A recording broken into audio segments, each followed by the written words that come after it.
Hello everyone, my name is Swati. I am a patent agent and I have an experience of 5+ years in this field. So आज हम discuss करेंगे, जो topic discuss करने वाले हैं हम आज की क्लास में, वो है post grant patent opposition in India. Right, ये पोस्ट ग्रांट पेटेंट ऑपोजिशंस क्या होता है हमारे इंडिया में। सबसे पहले थोड़ा सा हम इंट्रोडक्शन की बात करेंगे, एग्जैक्टली ऑपोजिशन होता क्या है। तो इंडियन पेटेंट एक्ट 1970 ऑफर करता है एक प्रोविज़न, राइट, कि आप अपने ऑब्जेक्शन को रेज कर सकते हो against grant of patent bye filing opposition with patent office. आप क्या करो, आप पेटेंट ऑफिस में एक ऑपोजिशन फाइल कर सकते हो अगर आपको ऑब्जेक्शन लगता है कोई पेटेंट ग्रांट है और उसके ऊपर। राइट, तो ये इंडियन पेटेंट एक्ट 1970 ये प्रोविज़न आपको ऑफर करता है। दो तरीके के ऑपोजिशंस होते हैं। The first opposition is pre grant opposition and the second opposition is post grant opposition. Pre grant opposition basically क्या होता है, before the grant of patent. आपका पेटेंट ग्रांट होने से पहले जो ऑपोजिशन होता है, that opposition is pre grant opposition.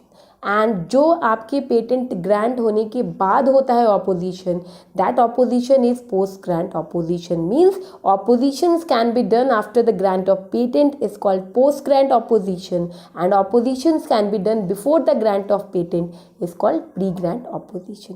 लेकिन हम यहाँ पे पोस्ट ग्रांट ऑपोजिशन की बात कर रहे हैं। मीन्स व्हाट, जो आपका पेटेंट आपको मिल चुका है उसके बाद कोई ऑपोजिशन होता है, वो ऑपोजिशन कैसा होता है, किस ग्राउंड पे ऑपोजिशंस होता है, व्हाट आर द प्रोसीड्यूर, क्या कोई कंपनीज है जिनके में ऐसा हुआ है, वो सारे केस स्टडी के साथ आपको समझाएंगे। तो सबसे पहले हम पोस्ट ग्रांट ऑपोजिशन की बात करें कि ये इंडिया में section 25(2) of the patent act 1970 में ये रूल्स दिया हुआ है ग्राउंड्स ऑपोजिशंस के।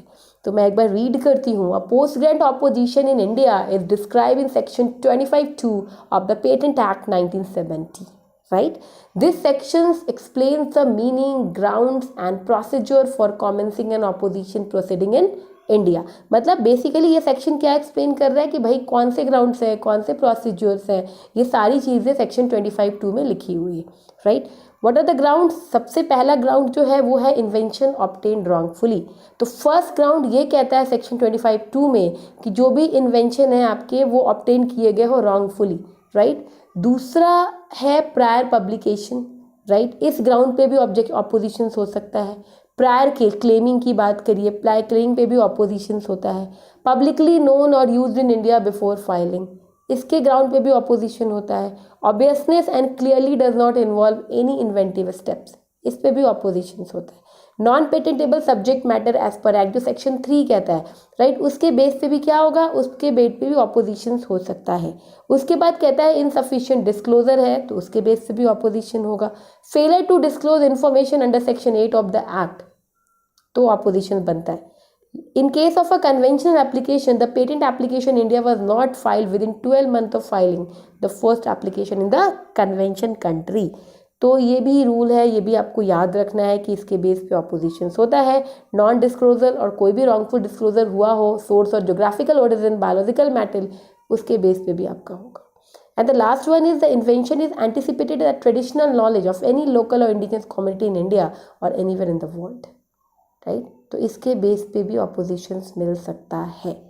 तो ये आपको इतने ग्राउंड्स याद रखने हैं जो कि किस सेक्शन में लिखा हुआ है, सेक्शन 25(2), जिसके बेस पे ऑपोजिशंस मिलता है।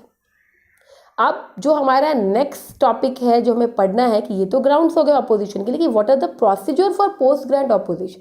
अभी हमने ऑपोजिशन के ग्राउंड्स की बात की। In opposition there are 2 types of opposition, pre grant opposition and post grant opposition. Right, लेकिन अभी हम प्रोसीजर पढ़ेंगे, वो नेक्स्ट क्लास में पढ़ेंगे। बेसिकली ये जो चैनल है आपका, इसमें आपको आईपी से रिलेटेड आपको चीज़ें मैं प्रोवाइड करती हूँ कि आप पढ़ सको बैठ के यहाँ पे। इसके नोट्स आपको लिंक मिलते हैं, ये सारी चीज़ें आप देख सकते हो। और बेसिकली आपको क्या करना है, आपको इस तरीके के जो भी आपको नोट्स हैं वो आप पढ़िए, जो कि आपके पेटेंट एजेंट के एग्ज़ाम में बहुत हेल्पफुल होगा। तो इस चैनल के साथ जुड़े रहिए, जो भी चीज़ें आपको अपलोड की जा रही है उसको पढ़िए। तो आई होप ये वीडियो आपके लिए यूज़फुल होगा तो एक लाइक का बटन जरूर दबाना। Thank you so much for watching my channel. Stay connected.